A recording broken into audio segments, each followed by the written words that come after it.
1996 versus 2026 parents. ఒక్కసారి ఆ difference ఏంటో మనం చూద్దాం. అప్పట్లో పేరెంట్స్ ఏం చేసేవాళ్ళు తెలుసా? వాళ్ళ దగ్గర టైం ఉండేది. మనీ ఉండేది కాదు. అందరూ కలిసి కూర్చొని టైం స్పెండ్ చేసేవాళ్ళు.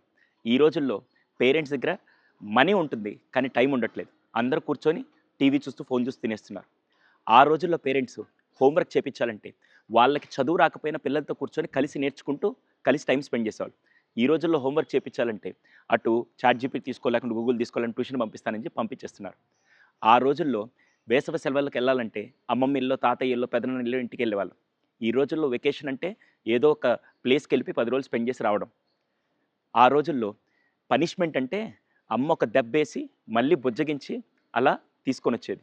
ఈ రోజుల్లో నీకు ఇంక ఫోన్ ఇవ్వను. నీకు స్క్రీన్ ఈరోజు కట్టు అని చెప్పి చేస్తూ పనిష్మెంట్‌లు ఇస్తున్నాం.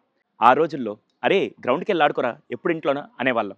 ఈరోజు బోర్ కొడితే అరే మొబైల్ కొద్దిసేపు చూసుకో, టీవీ కొద్దిసేపు చూసుకో, నువ్వు బయటికెళ్ళొద్దు అని చెప్పి ఆపేస్తున్నాం. ఆ రోజుల్లో తల్లిదండ్రులెళ్లి పెద్దవాళ్ళకి రెస్పెక్ట్ ఇస్తుంటే పిల్లలు చూసి నేర్చుకునేవాళ్ళు. ఈ రోజుల్లో తల్లి కానీ, తండ్రి కానీ ఫోన్‌లో చూపించి ఇలా ఇవ్వాలి రెస్పెక్ట్, ఇలా రెస్పెక్ట్‌గా ఉండాలి అని చెప్పి అంటూ ఉంటే స్క్రీన్స్ ద్వారా వాల్యూస్ నేర్పిస్తున్నాం. ఆ రోజుల్లో బర్త్‌డే సెలబ్రేట్ చేసుకోవాలంటే అమ్మ చేత్తో తయారు చేసిన అది కేక్ అవ్వచ్చు, ఇంట్లో తినే పదార్థాలు అవ్వచ్చు, తెలిసిన వాళ్ళ వరకే పిలిచి కొత్తగా చేసుకునేవాళ్ళం. కానీ ఇప్పుడు 50,000, ₹1,00,000 ఖర్చు పెట్టి తెలియని స్ట్రేంజర్స్ అందరిని పిలిచి ఏదో సెలబ్రేట్ చేస్తున్నాం. ఆ రోజుల్లో అమ్మనో, నాన్ననో, టీచర్‌నో చూస్తే పిల్లలు భయపడేవాళ్ళు. ఈ రోజుల్లో పిల్లల్ని చూసి అమ్మ, నాన్న, టీచర్‌లు భయపడే స్థాయికి మనం వచ్చేసాం. దీని మీద మీ అభిప్రాయం ఏంటో కింద కామెంట్ సెక్షన్‌లో తెలియజేయండి. ఒకవేళ నేను ఇంకేమన్నా పాయింట్స్ మిస్ అయ్యి 1996కి 2026కి పాయింట్స్ ఏమన్నా మిస్ అయ్యి ఉంటే మీరు కింద కామెంట్ సెక్షన్‌లో తెలియజేయండి. ఈ వీడియో ఎవరికి షేర్ చేయాలో మీకు బాగా తెలుసు కదా! Thank you.